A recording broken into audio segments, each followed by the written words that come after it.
Welcome to the Poisoning Podcast. I'm your host, Erin DeLullo, and today joining me is Reuters journalist who specializes in covering Mexico and Central America, Drazen Jorgic. He and a few of his colleagues have done a two-part series, which I think everyone should read, called the Fentanyl Express. And today we're going to talk about part two. Maybe we'll touch on part one. And it's so interesting.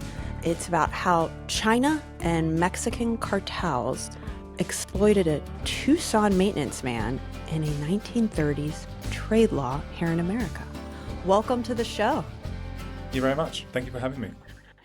So, let's start.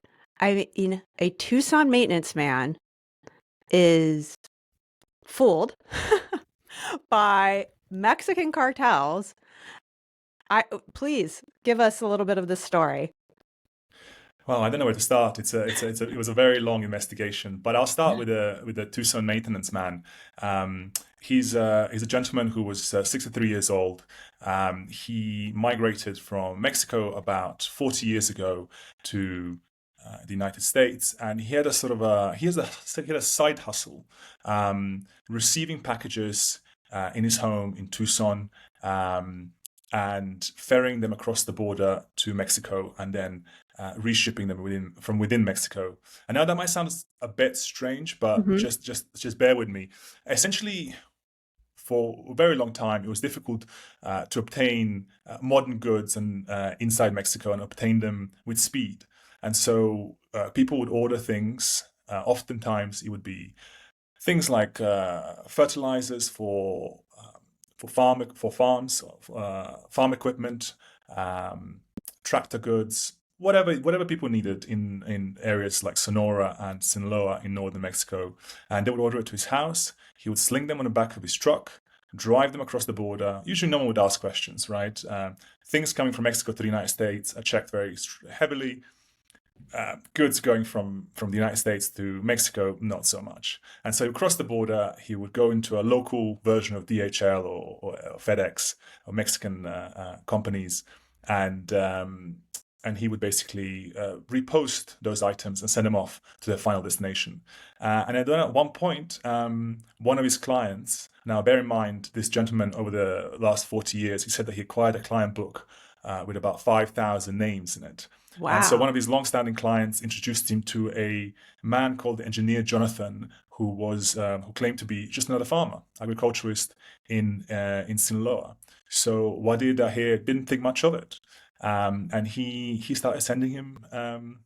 He started receiving goods from China. There's 2 boxes that came every week, and he would put those 2 boxes on the back of his truck, which would have, as I said, tractor parts, fertilizer, chemicals, mirrors, whatnot, and drive across the border, and then just reship them through a Mexican package company to Sinaloa. And he didn't think much about it until about 2 or 3 years later.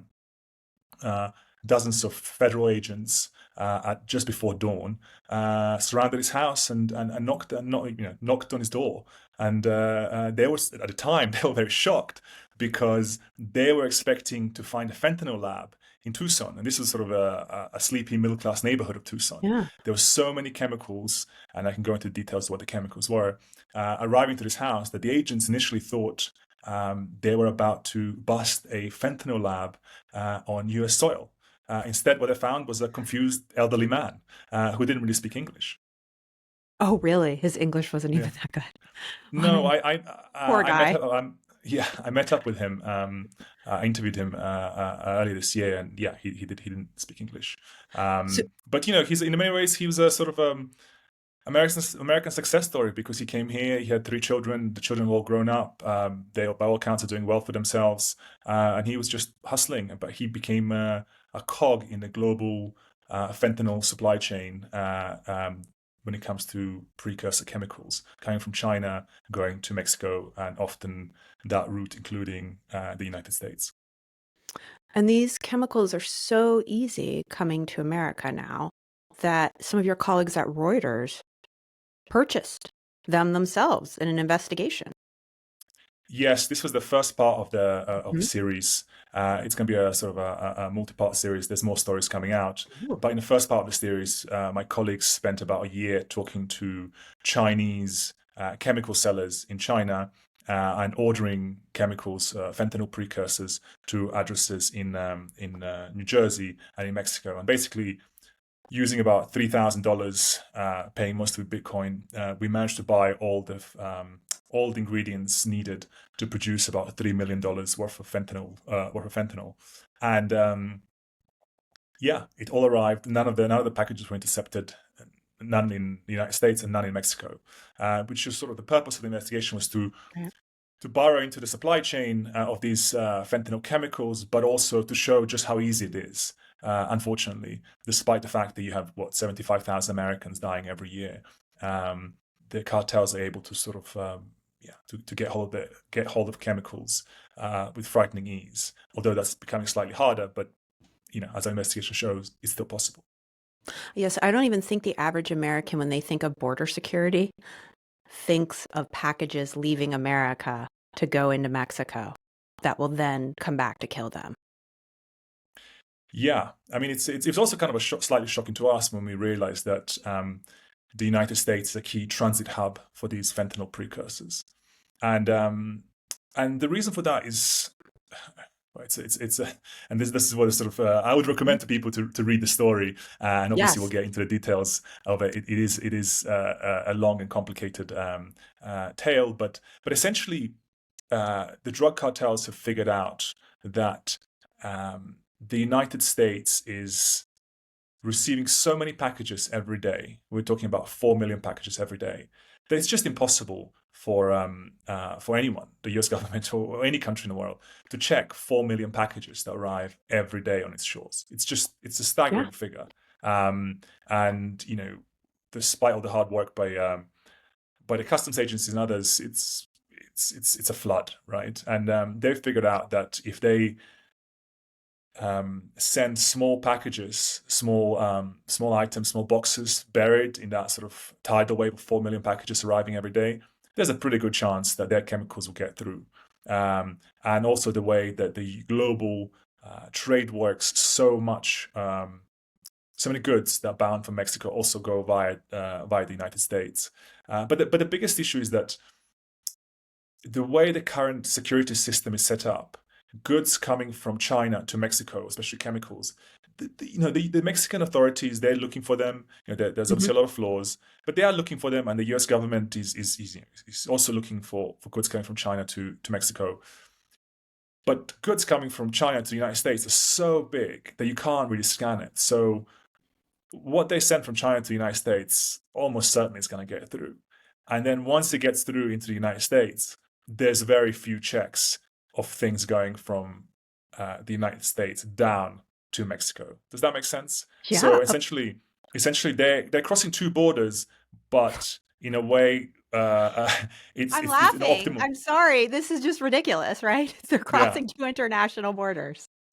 yeah, and Oh, they've figured out a chink in a security armor, and they're exploiting it. And so, yeah, I think it's difficult to know, right? It's difficult to know what percentage of chemicals are going from China to Mexico and what percentage are going via the United States to Mexico. We've asked dozens of officials, and no one really has an answer to this. No one knows, because there's so many different people that are bringing these chemicals from China to Mexico to drug cartels. But I think they all agree that a huge number of them go via the United States. wow. I guess we should define a precursor for those who don't Yeah. know. So, precursor chemical, from my understanding, is a compound used to make another chemical compound. So, when we talk about precursors, that's not necessarily just for fentanyl, it's just a type of chemical that you can use to make fentanyl or another chemical. Yeah. Yeah, I mean, that's correct. I mean, this is always, questions, how deep do you go down this No, rabbit we hole? don't need to. But But it's like the that's not, basis. It's a basis yeah. for I, fentanyl. I, And I- fentanyl is so small, the amount that it takes to kill you, you don't need large yeah, quantities all at once of yeah, these precursors. yeah. Yeah, I think people have to understand there's two types of chemicals for when you're making fentanyl. Fentanyl is very easy to make, as I'm sure you and a lot of your listeners know. Um, I as part of the series, one of the stories sort of delves into this. We have an infographic that just Hmm. is based on my interview with a fentanyl cook, as they call themselves, a gentleman who was run a lab in Sinaloa producing fentanyl. And essentially, he would churn out about a kilogram of pure fentanyl, which is enough to make about 500,000 fentanyl pills every day. And he would use about 10 chemicals. He would use 10 chemicals, and it was a sort of three-stage process. And of those 10 chemicals, about seven or eight are sort of what they call dual use chemicals. So Okay. something like, I think, acetone, which is used to sort of remove nail polish, Yeah. which sort of a Very large chunk of common. the population is very common, yeah.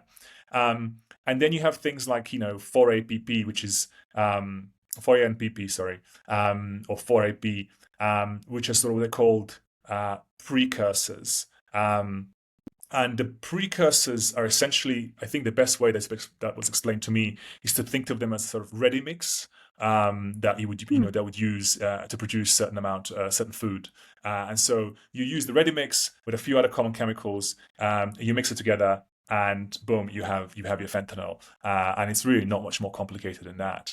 And so the U.S. government a few years ago essentially realized that once once fentanyl is produced on Mexican soil, because it's so small, right? It's not like marijuana, which where Right. you need these huge amounts, to transport across the border. Fentanyl is so small and so lucrative. It's almost impossible to stop at the border. Obviously, yes, tons are now caught, but that's only because hundreds and hundreds of tons are getting through, right? Yeah. And so they sort of pivoted towards stopping the flow of these vital chemicals, especially these precursors or the ready mix. And a lot of these chemicals, this base, has been made illegal in China, the United States, and Mexico. But there's a lucrative illicit trade happening, sort of, by the drug cartels and people seeking to make a buck in China. So when you were with the lab technician or the lab cook, you Yeah. watched his whole process with him. Were you there N- and you saw it? You didn't No, have, oh no. sorry, no, I did not watch the entire process with him. Okay. But we met sort of at a location in Culiacan, in Sinaloa, which is sort of the heartlands of Sinaloa Oh yeah. cartel, and we had a sort of what we call an off-the-record conversation where he went into a lot of detail, showing me how fentanyl is produced, and he basically narrated his technique and his sort of recipe. To give you a slight anecdote, he left school when he was 12. Hmm. Um, he has no formal education. He started working in a lab for another boss, and this boss had bought the fentanyl recipe, which is basically like a paint by numbers recipe, right? These guys don't know, Yeah. they don't know the chemistry behind it, right? Anyway, this gentleman, he worked for 6 months in this lab, and his boss wouldn't allow him or any of the other people in the lab to bring a pen um, to Hmm. the lab in case they wrote down the recipe or the method to produce fentanyl. But after 6 months of doing this every day, and it's a three-step process, it's fairly simple. He memorized Hmm. it, and then he quit and set up his own lab. And so what was once one lab is now two labs, and probably by today is three or four labs. So it just goes to show you how this spread in Mexico over the years. And how did you get him to trust you? Yeah, Yeah. yeah. I mean, I've been going to A Sinaloa trade for. secret? It's not a trade secret, but I've been going to Sinaloa for many years now, and we speak to people who are part of the drug trade. We also have help with us, certain other journalists who have connections. We have our own connections, and so it's a mixture of things. And so you have a reputation, and people learn to trust you. That's just fascinating to me. So these labs, well, let's talk about COVID because you've talked Yeah, about how there are 4 million packages coming a day into America under um, this 1930s trade law, which we'll talk about that after this. yeah, But I found it interesting reading this article. I interviewed an addiction medical specialist and an emergency room doctor a few episodes ago, and she discussed how during COVID, the overdose rates that she was encountering almost outweighed the COVID patients she was seeing. So I found this fascinating that more people were overdosing on drugs. At the same time, we were getting more packages because we were relying on e-commerce. And how COVID played a huge role in this. So Americans love e-commerce. I don't know how it is in Mexico, but I'm not going to lie. When I came here, there were 4 little packages at my door. I don't go to as many stores. So our demand here is almost consumeristic, and I'm guilty of this, is we want it. And I live, by the way, in rural West Virginia. I don't live in a big city. I want it that way, right? And but this demand we have is driving this problem, because if we were all to say, you know what, maybe we should let Customs and Border Patrol take longer to look through these packages. Yeah. They would find more of the chemicals. Yeah, it's a knotty issue. I like that. It's global trade, right? And it's very difficult to undo. I'm going to call it progress, but developments in global economic progress. And so, the United States is a really difficult crossroads. There are people who are saying we just need to stop this. There's too many packages coming in, and we just need to reduce this number. We need to cut it by at least 4, 5, 10 times. We need to go back 10 years.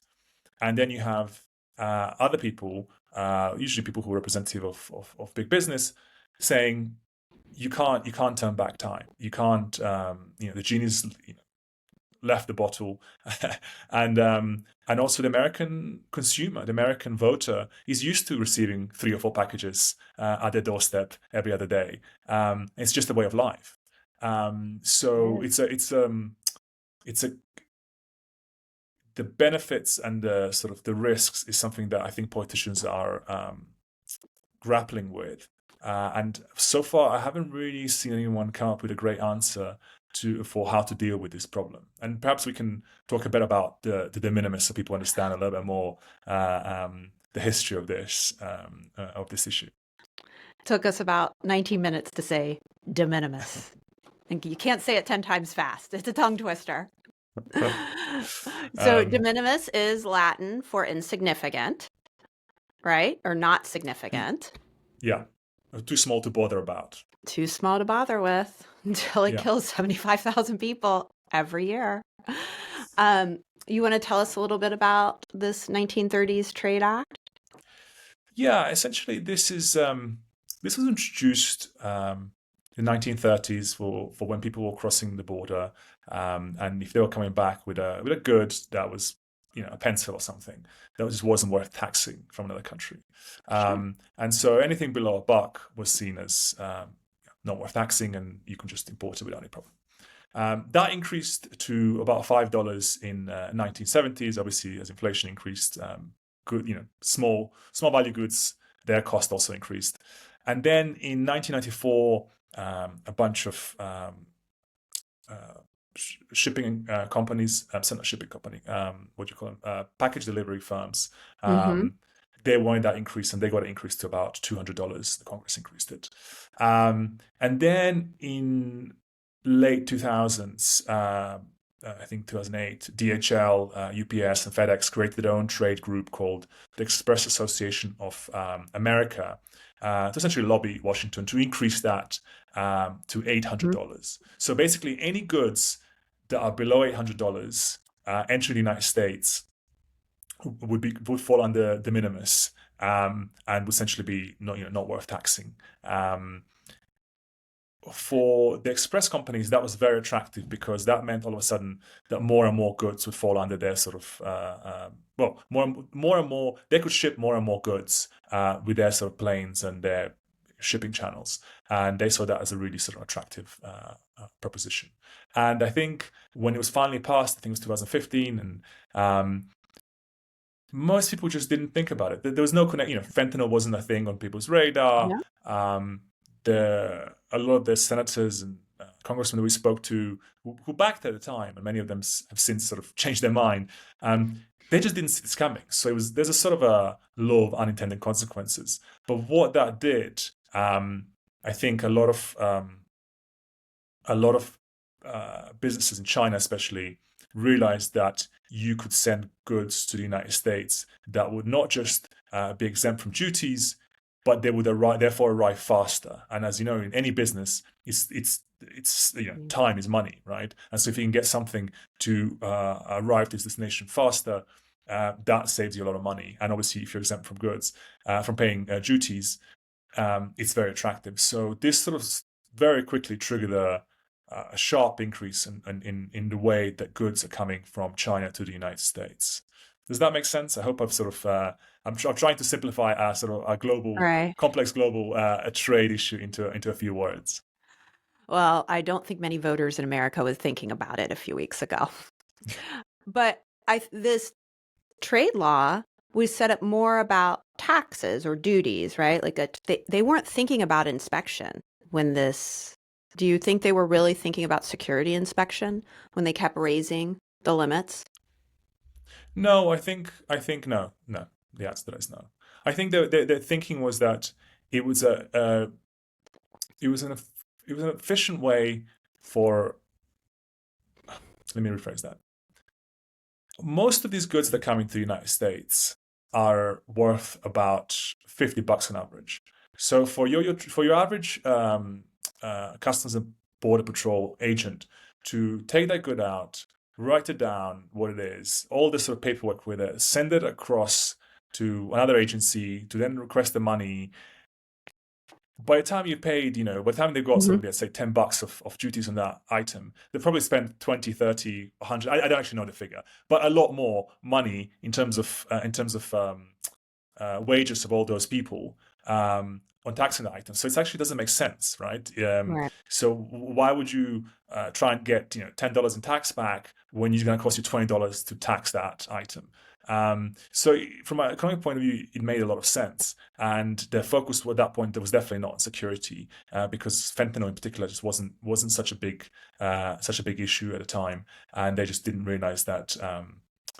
They didn't realize that how that would develop over the coming decade. Yes, I just listened to a Homeland Security podcast episode. So from the American Homeland Security. Yeah. That was December of 2023, and they did it jointly on de minimis and fentanyl with Customs and Border Patrol.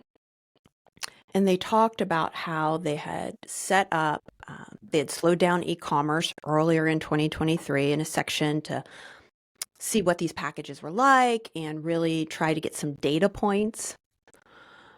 And so last December, these government officials, it just blew my mind. I was listening to it again today, saying, so we've got data points and we can work with the industry shippers and we're going to slow this down. And I don't think that's happened at all. No, I think the last year, in 2023, about just over 1 billion packages arrived into the United States. About 640 million came from China. Interestingly, Shein and Temu, just sort of essentially Chinese-controlled companies, they're sort of e-commerce platforms that are sort of reshaping the way business is done. They accounted, I think, for about 60% of the goods coming from China. So no, I think the slowing down or in the number of packages is just hasn't happened. The Biden administration, I don't know if you saw this, I think last month or a couple of months ago, they talked about, they recognized there's a problem there, and they talked about increasing certain tariffs on Chinese goods. But I think, if I'm being I think it was mid-September. Mid-September, I saw that. Yeah. If I'm being ungenerous, I think you could probably say that was more of a pre-election maneuver to sort of win favor with certain electorate in certain sort of blue collar states who are worried about sort of Chinese industries rather than fentanyl itself or fentanyl precursors. And there was a letter in January, that 16 state attorneys general had written jointly to the Biden administration about de minimis because fentanyl was such a scourge on their states. Yeah. And that was 9 months prior. But I think what you're bringing up pre-election, we had two candidates that were consistent. All they could talk about was the border with fentanyl, and they never mentioned the mail. They never mentioned de minimis. And I think people bought that it was, if you shut down the border, this problem goes away. And I don't think it's that simple. Yeah, you're right. And I think, the discourse in the United States about de minimis has been, oh, we have to stop fentanyl coming from China to the United States. But that's disingenuous. And I think people who spoke like that knew they were being disingenuous. But I think it was more complicated to tell the people, well, actually, fentanyl powder in its pure form no longer comes from China to the United States. That used to happen, but that essentially stopped in 2019. And what it is actually, it's chemicals that are coming from China to the United States, going down to Mexico, and then sort of returning in powder form from Mexico back to the United States. Now, once you sort of try and explain a complex issues in more than 10 words, people lose interest. And so the politicians have essentially continued. They told a bunch of untruths that fentanyl is coming through de minimis. That's just not the case. But these chemicals are coming through de minimis. That is 100% true, and that is a serious problem. One of the most fascinating parts of your the first section of your report was that Chinese suppliers were guaranteeing their shipments that Reuters purchased. When you did your purchasing of chemicals, they were so confident that they would get through our supply mail chain that they said, if they don't get through the first time, we'll give you another batch for free. We'll just send it again. Yeah, I mean, it's their business. I think, especially in the United States, from the right-wing media or from the sort of extreme right-wing part of the political, extreme right-wing politicians, they depict as drug cartels as sort of savages and monsters and all that sort of stuff. And they do monstrous things for sure. But first and foremost, they're businessmen, right? And you have to think of them in that way. What they do isn't to kill Americans. They don't want dead Americans, because dead Americans are dead customers, and no business wants dead customers, right? It's just that for various reasons, people have gotten hooked on fentanyl and they're dying from it, and they're going to keep providing it because there is demand for it. But these people in Mexico are businessmen or businesswomen, as is increasingly the case, and the same in China. In China as well, there's a large group of business folks who see a market opportunity, and they're sending their goods, in this case chemicals, to Mexico and elsewhere, and they face competition from others. And so, one way to differentiate themselves or to win favor with their customers or gain trust of their customers is to say, hey, if our packet gets intercepted, we'll send you another one. And I suspect the reason they do that is because so rarely do they get intercepted that they can offer that guarantee. Well, I do think now that they know who it's killing, which is our military age men and women, I think they don't mind it. I think our enemies of America don't mind that those people are dying in large numbers. Are you talking about the Chinese, or are you talking about the Chinese? More of the Chinese. Yeah. Yeah, I mean, look, it's one of the great questions, right? About what does Chinese political leadership think about the fentanyl epidemic, and why are they not doing more than they should be doing, right? And there's a lot of people, and I'm sure you probably had some of them on your podcast, who think that this is some form of a payback for the opium wars that they sort of went through. And the answer to that is I don't know. I haven't reported in China. I haven't had conversations with those people, right? If you think that sort of the United States and China are engaged in a great superpower contest, it's not out of the realm to think that perhaps there'd be certain people in China who think, well, this is not doing us any harm. This is doing the United States a lot of harm. So let's keep the status quo. Exactly. So, what policies do you think will work? You're based in Mexico. You got your ear to the ground there. What do you think America should be doing? You might have some thoughts. They might, you know. I mean, that's way above my pay grade. You're in Washington. Okay. You should you might have West better ideas. Virginia. I'm in West Virginia. Sorry, West Not Virginia. far. Actually, not far, but closer than you are. But so we have an incoming president-elect who wants to shut down the border or secure the border. I think, well, every candidate is for securing the border. What type of effects that going to have? How do you see that playing out? How do you see the cartel's response? Yeah. Large Um, questions. yeah, They I have to mean, be talking about it, right? standing where I stand Yeah. over the last 5 years, I think, and speaking to, I speak to a lot of government officials um, on both sides of the border. That relationship between Mexico and the United States has not been good for a long time now in terms of security cooperation. And there's, I can perhaps go in a little bit of history so your readers understand. Please. When Mexico announced its own version of the drug war in 2006 amid rising violence across the country, Hmm.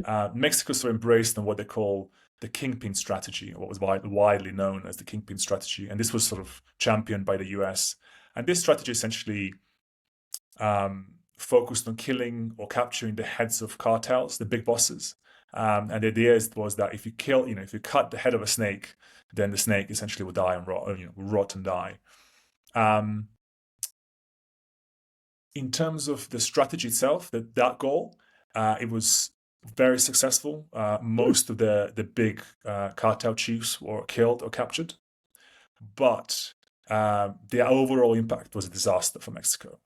What happened essentially every time a cartel boss was killed, usually his deputies, a couple of them or several of them, started fighting each other. So that one cartel split into two or three cartels. It caused a Mm. huge amount of violence, and that was replicated across the country. So over a period of about 10 years, I think they went from something like 30 organized crime groups to about 200 crime groups.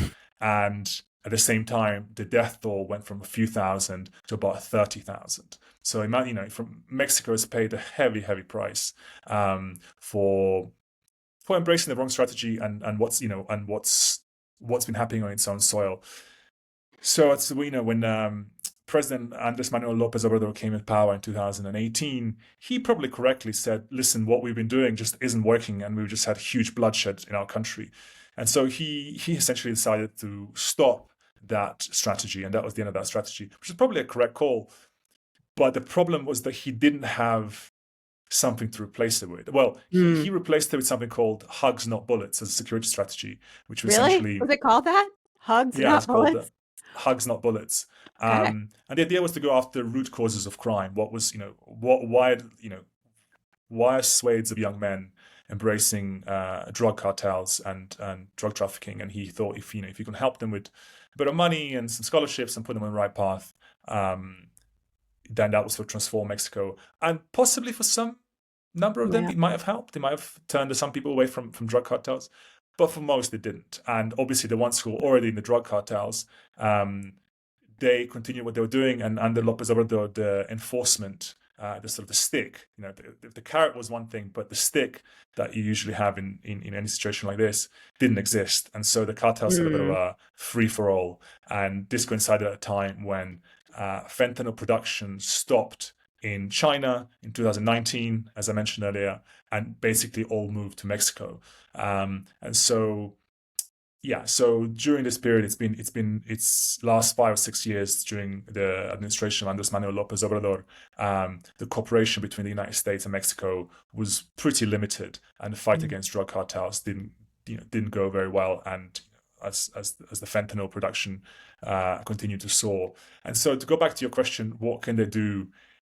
I don't know. And I'll answer the stuff about the border, but one thing that I'd like to stress is that having done a lot of reporting in Mexico and a lot of reporting in the United States, I just don't see a lot of great ideas, partly because it's a very complicated problem, right? Fentanyl is extremely easy to produce. It's very small, and the United States and Mexico share this ginormous border where you have about 1 million people going back and forth every day, right? And so, stashing a little bit of, half a kilo of fentanyl in your backpack, you're probably not going to get caught crossing that border. The truth of the matter is, and so it's a really, really difficult structural problem.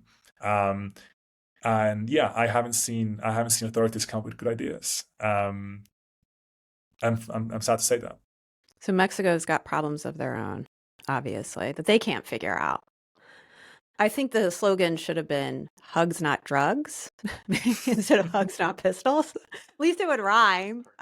Yeah. Well, it rhymed in Spanish. It was Right in Spanish. There we go. There we abrazos, go. no balazos. Yeah. Oh, that sounds much lovelier. Yeah. Okay, so one of the policies that I think has failed, or maybe not policies, but actions, and you can talk about this, a lot of the cartel leaders have been arrested, like the big leaders, like El Chapo, and now we have the professor and El Mayo, and what's changed? I mean, this is gone. This is what Mexicans would tell you themselves, is that just getting rid of the big bosses does not solve this problem, and it just creates more violence. I mean, when El Chapo left, his sons essentially took over his business empire, and especially things like fentanyl has just continued. Production has continued to increase year after year. So it's a very difficult problem. Mexico is facing some serious structural issues. If you think about the United States as well, organized crime was a problem for decades and decades and decades. When they arrested Al Capone, organized crime didn't go away. It took another sort of 40, 50, 60 years before it was really sort of tamed, right? So this is a generational, long-term issue that Mexico is battling with, but it's battling with those issues at a time when its political class, let's just say analysts would say, is rotten to the core. Corruption is rife across all its institutions. There's a lot of good people within Mexico, within Mexican institutions, Mexican police, who are trying to do a job amid incredibly difficult circumstances. And so, yeah, Mexico's facing some huge problems. And the thing for United States, the United States wants things to happen faster because they're having 75,000 people get killed every year, and that's understandable. So there are two countries that are sort of miscommunicating and are moving at different speeds and have different priorities, frankly. But in terms of the fentanyl production, some production has slowed in certain areas, especially Sinaloa. But I think that's more to do with, there's a sort of internal conflict between rival power factions of the Sinaloa cartel happening right now. That's a bigger reason than anything else for fentanyl production slowing. But it's I feel like I keep repeating myself, but it's a really, really difficult problem to solve. So I want to go back to the story of the maintenance man. He died recently, correct? Yeah. Shortly after I spoke to him at length about this, he passed away from a heart attack, sadly. I think do you think this caused the heart attack? I mean, reading it made me think, how did the stress of this situation not bother him? Yeah, I mean, he died before the story came out. Oh, okay. Right, like I think maybe a couple of months before the story came out, maybe 3 months before the story came out. He knew that that he was fooled, but he had become aware that he was fooled. I don't think that your story, your publication of it, caused the stress. It's the stress of realizing he was fooled by the cartels for years. Yeah, I imagine that also the stress of having dozens of U.S. federal agents surrounding your home. Not great. Yeah, not great. So I think I can imagine that stress probably added a lot to the strain on him. And again, maybe perhaps fear of people he was working with. I personally don't think he was in any danger because he was just a cog in a very large machine, and once he was busted or that route was no longer available to them, they would just go to another guy that's just like him. probably down the road. So because there's hundreds of people like him who do this, who have the same side hustle. So these guys they just exploit people, and he was one of them, unfortunately. And no one was arrested from that bust. They were never able to figure out, engineer Jonathan, nothing, right? So the gentleman in Tucson, he was not arrested because Sure. No, he did the agents decided that, they realized that he didn't know. In terms of the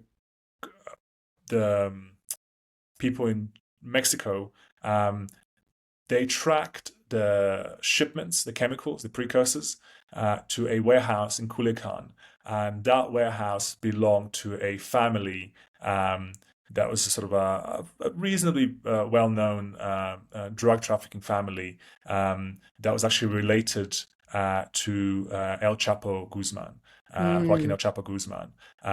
But those individuals who worked in the warehouse and who owned the warehouse, they're actually on the run. It sounds like they may have been tipped off about the fact that there was someone was coming for them, that the Mexican authorities were coming for them, and they're on the lam.